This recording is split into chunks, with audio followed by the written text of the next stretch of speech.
Islamabad high court के 3 नए जजेस की, जो कि ट्रांसफ़र होकर दीगर हाई कोर्ट से वहाँ लाए गए हैं।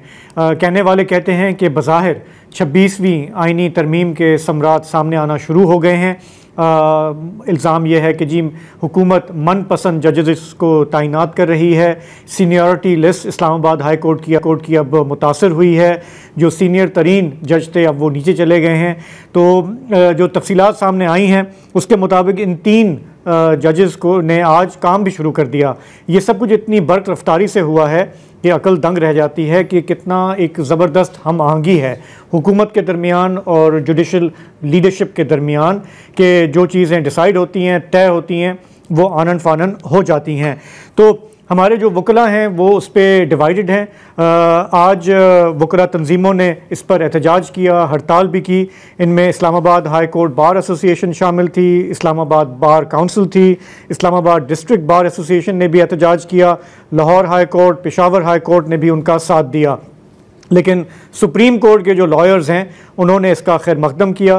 ख़ुद चीफ जस्टिस साहब ने इसे एक खुश आइन इक़दाम करार दिया और उन्होंने कहा यह बहुत अच्छी बात है कि छोटे सूबों से जजेस जो हैं वो इस्लामाबाद पहुंच रहे हैं और अब उन सूबों का, बलूचिस्तान का, सिंध का एहसास महरूमी कम होगा। तो फेडरेशन इसी तरह मजबूत होती है कि आप छोटे सूबों से लाएं। और तो उन्होंने कहा कि मुझसे मशावरत हुई है, उसके बाद ये हुआ है। एब्सोल्युटली। सो जो प्रोसेस है उसमें मिसाल के तौर पे 3 जजेस जो लाए गए उनमें से एक लाहौर हाई कोर्ट के हैं सरदार सरफराज डोगर, सिंध से जस्टिस खादिम हुसैन सुमरो, बलूचिस्तान से जस्टिस मोहम्मद आसिफ। अब डोगर साहब जो हैं, जो लाहौर से आए हैं, वो अब इस्लामाबाद हाई कोर्ट के समझें कि सीनियर तरीन जज बन गए हैं। वो लाहौर हाई कोर्ट में 2015 से तैनात हैं।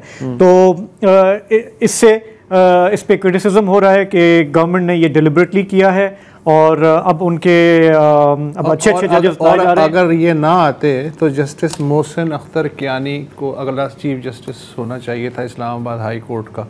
जी, तो अब इसमें हमारे लॉयर्स का और काफ़ी सारे लीगल एक्सपर्ट्स का ये कहना है कि क्योंकि 26वीं आइनी तरमीम पर अभी एतराज़ है, लिटिगेशन में है ये मामला, जब तक उसका फ़ैसला नहीं आता ये सब नहीं होना चाहिए था, लेकिन गवर्नमेंट जो है वो तेज़ी से आगे बढ़ रही है। थोड़ा इस मामले को समझते हैं कि क्या इम्प्लिकेशंस हैं हमारे मुल्क की अदलिया के लिए इन इक़दामात से। हमें ज्वाइन कर रहे हैं इस्लामाबाद से तैयब बलोच, साबिक सदर हैं press association of supreme court के। इन मामलात को देखते हैं और अपना तज्ज़िया मीडिया पे देते हैं। तो तैयब, थोड़ा सा ये बताइएगा कि ये जो इक़दाम हुआ, क्या मैंने सही कहा कि ये काफ़ी बर्क रफ्तारी से हुआ? मतलब चंद दिन के अंदर अंदर पहले फ़ैसला सामने आया और आज 3 जजेस ने काम शुरू भी कर दिया। देखिए, बज़ाहिर तो ये बर्क रफ्तारी से हुआ, लेकिन पस मंजर में बहुत सारी चीज़ें जो हैं वो कार फरमा थी और इसी वजह से जब 26वीं तरमीम भी लाई गई तो उसमें इन चीज़ों को जो है वो यकीनी भी बनाया गया। लेकिन इसके साथ साथ असल जो मामला है वो ये है कि बड़े अरसे से जो इस्लामाबाद हाई कोर्ट है, जो वो एक वफाकी दारुल हुकूमत की एक वफाकी हाई कोर्ट हम उसे कहते हैं, तो उसमें बड़े अरसे से जो वफाकियत थी वो मादूम हो चुकी थी।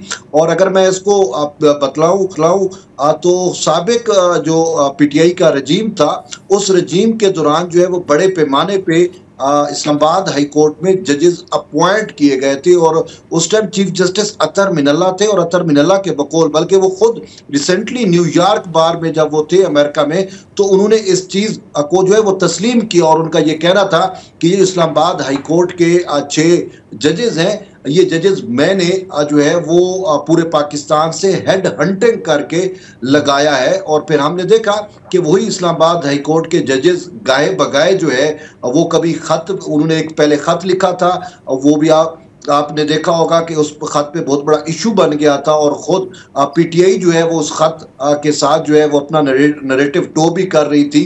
तो उससे लेकिन तैयब, सॉरी, ये जो जजेस हुए थे ये अपॉइंट हुए थे ना, ये ट्रांसफर होके दूसरे हाई कोर्ट से नहीं लाए गए थे इस तरह से?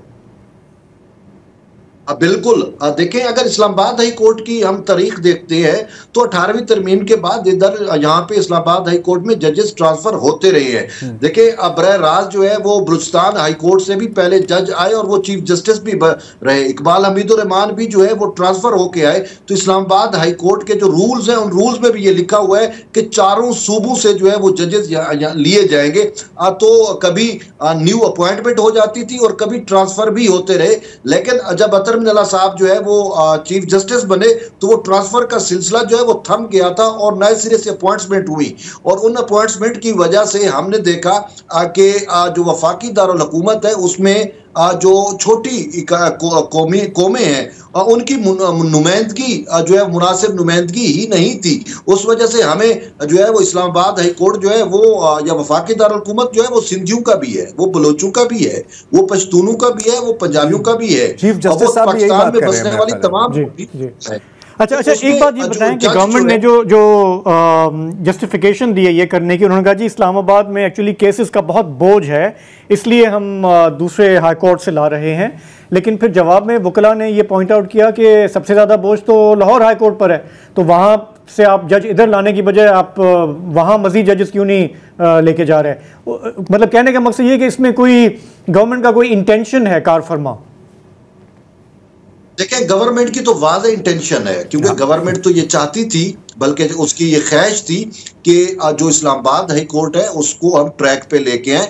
और आपने देखा भी सही कि यहाँ पे डिवाइड भी बहुत हो चुकी थी। अपने जो चीफ जस्टिस है आमिर फरूक, और वो एक साइड पे होते थे और बाकी 6 जज जो है वो एक साइड पे होते थे।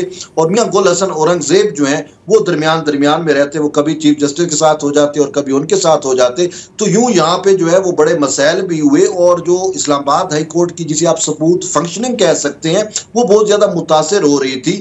तो इसी वजह से भी फिर हुकूमत ने जो है वो ये कोशिश की कि यहाँ तो एक तो वो जो वफाकियत का एक उनसर है वो भी इसमें अयां हो जाए, और फिर इस हवाले से ये भी था कि जो धड़ेबंदी है, जो तकसीम है, वो भी जो है उसको कला कमा किया जाए और चीज़ों को बैलेंस की तरफ जो है वो लेके जाया जाए। क्योंकि हमने देखा कि ये बेसिकली अगर आप देखें इंटेंशन गवर्नमेंट की, ये मामला शुरू होता है जो पहले खत लिखा गया था 6 जजेस की जानिब से कि हम पर जो है वो दबाव डाला जाता है, और उसमें एक ही मामला था। और वो मामला अगर आप देखें तो बानी PTI के जो केसेस थे वो सारे हाई कोर्ट में ही साफ ज़रे आने थे या आ रहे थे। तो उस पर जो है वो उन जजेस की जानिब से उनको सहूलतकारी एक वजह तौर पे कहा जाता था कि जी सहूलतकारी हो रही है, तो ये एक अलमिया था।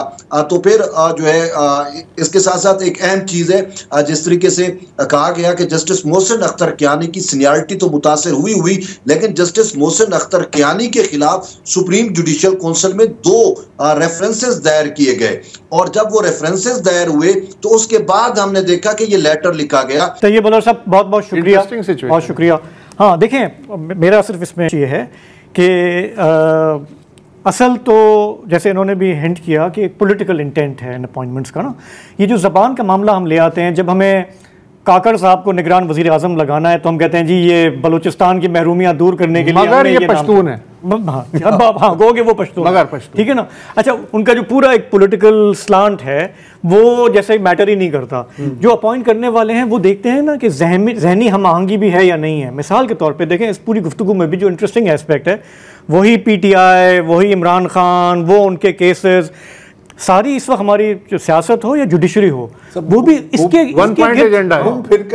गिर्द है। इसी सूरज की घूम रही है। फलां ने देखें उनको ये बेल दी थी कि ताहयात बेल होगी या फलाना होगा, इस जज ने ये किया ना, अब ये आइंदा इसको इंश्योर करना है कि ये ऊपर ना है, इसको लेके आना है। मतलब ये जो चेस बोर्ड है जिसको जो लोग बना रहे हैं, मेरा अपना जाती ख्याल है कि वो जबान ये तो कहने की बातें होती हैं, असल ये है कि जी वो आपके लीगल कॉम्पिटेंस देखी जाती है। जबान कम, जहन ज्यादा।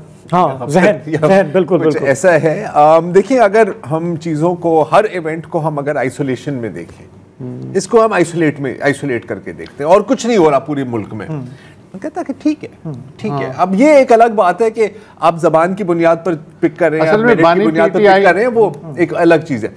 लेकिन अनफॉर्चुनेटली आप अलहदगी में चीज़ों को देख नहीं सकते। बानी शायद हम ज़्यादा शक्की हो गए। मैं आसान कर देता हूँ। बानी PTI जो है वो फैसलाबाद का घंटा घर है। 10 के 10 बाजार इस घंटा घर पे आते हैं। बस बिल्कुल ऐसे ही, कुछ ऐसा ही है ना, कुछ ही